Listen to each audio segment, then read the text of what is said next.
السلام عليكم أصحابتي igu qaaliga ah waan idin salaamay kusoo dhawaada jarankayga Somali Royal Cooking maanta waxaan rabaa inaan sameeyo hilib yar oo biskeeti ah oo gaduudan wiil yaroon habar yar u ahay ayaa iga soo codsaday hilibkan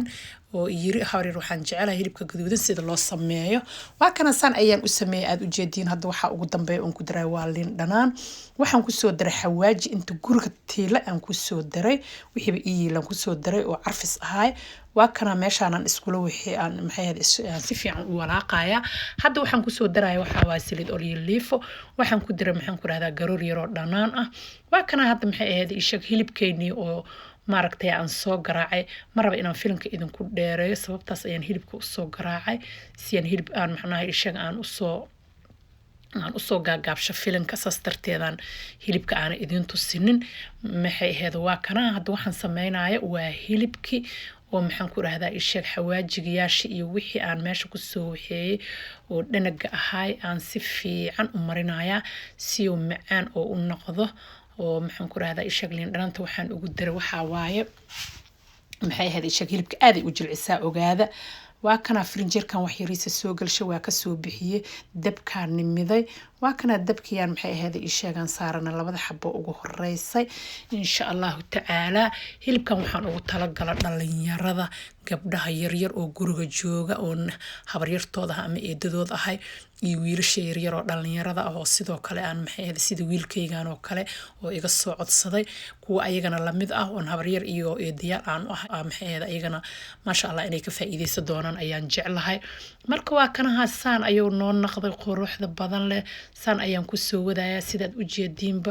waa kana ma sha Allah tabarakallah sidaan ayuu u qurux badan yahay san ayaan u soo dubayaa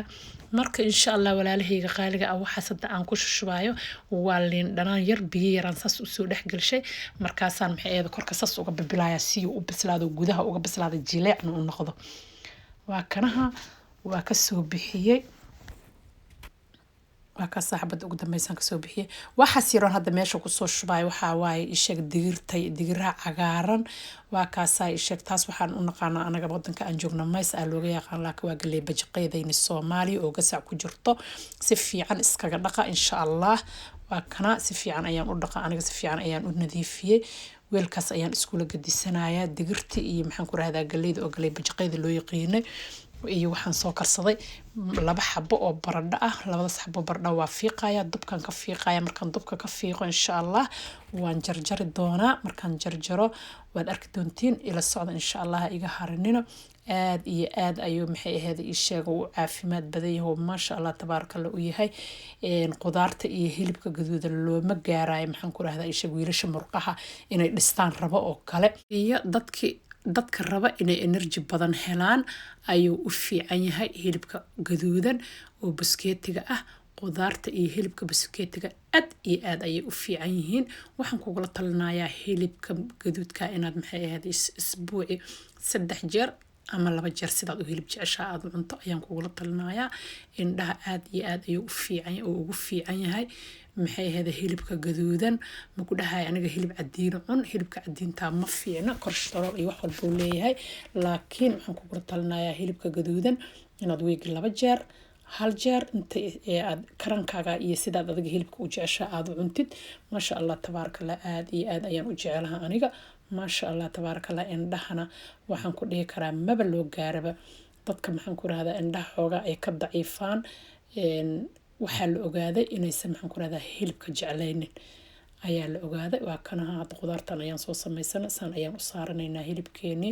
saas quruxda badan la ayuu noogu soo baxay oo ma sha Allah tabarakallah haddana waxaan korka uga daranayaa qudaarteeni aan isku soo dardaranay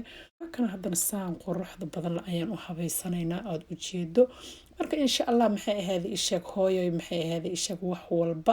haddaad maanta wax ka bedesho waxaan ku dhihi karaa dadka guriga jooga ilmahaaga aabaha aad iyo aad ay ugu farxayaan marka insha Allah hooyada waxaan maxay ahayd kula talinayaa hooyooyinka inay guriga ma sha Allah ay mar walba wax ka bedelaan oo ay wax qurxiyaan oo maaragtay ay ka dhigaan maxay ahayd ishag wixii ishu haysa ayaa urkana deeqa waa kana san ayuu u macaan badan yahay asaaba ku dhahayba kaal iyo cun carafta maba loo gaaraba maxaan ku raahdaa ishag waa kana sooma qurux badna maasha allah tabaaraka allah soo maahani ilaahay waxaan ka baryaa intaan haysan inuu ilaahay siiyo inta haysatan ilaahay u siyaadiyo maanta fiidiyogeena intaas ayuu ku egyahay wassalaamu calaykum waraxmatullaahi wabarakaatu